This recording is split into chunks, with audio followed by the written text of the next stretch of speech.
మీలో ఎంతమందికి విజయవాడలో ఉన్న మోస్ట్ ఫేమస్ అయిన పానకాల నరసింహస్వామి గురించి తెలుసు? తెలియని వాళ్ళకైతే ఈ వీడియో ఎండింగ్ దాకా చూసేయండి. మరి hi friends, welcome back to Sanket సంగతులు. మన విజయవాడ స్టేషన్ లో దిగ్గానే ఆటోలో మన విజయవాడలో మోస్ట్ ఫేమస్ అయిన పానకాల నరసింహస్వామి టెంపుల్ కి అయితే వచ్చేసాం. ఇక్కడ ట్రాఫిక్ చాలా ఎక్కువగా ఉంది. మేబీ రష్ ఎక్కువ ఉండొచ్చు, సాటర్డే కదా.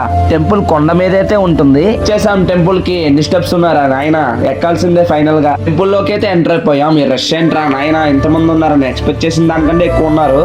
మన పానకాల నరసింహస్వామి కథ ఏంటో మీకు తెలుసా? అయితే చెప్తాను వినండి. నరసింహస్వామి అంటేనే ఉగ్ర రూపం, భయంకర శక్తి అని మన అందరికీ తెలుసు. విజయవాడలోని స్వామి మాత్రం భక్తుల ప్రేమను పానకంతో స్వీకరించే దైవం అంట. ఇక్కడ ప్రత్యేకత ఏమిటంటే స్వామికి ఇచ్చే పానకం కొంతసేపటికే తగ్గిపోతుందంట. అది ఎవరు తాగుతారో కనిపించదంట. అని భక్తుల నమ్మకం ప్రకారం స్వామి స్వయంగా వచ్చి పానకాలు స్వీకరిస్తారంట. ఇక్కడ నిజమైన భక్తితో పానకం సమర్పిస్తే స్వామికి కోపం శాంతిస్తుందంట. అది ఇక్కడ కథ.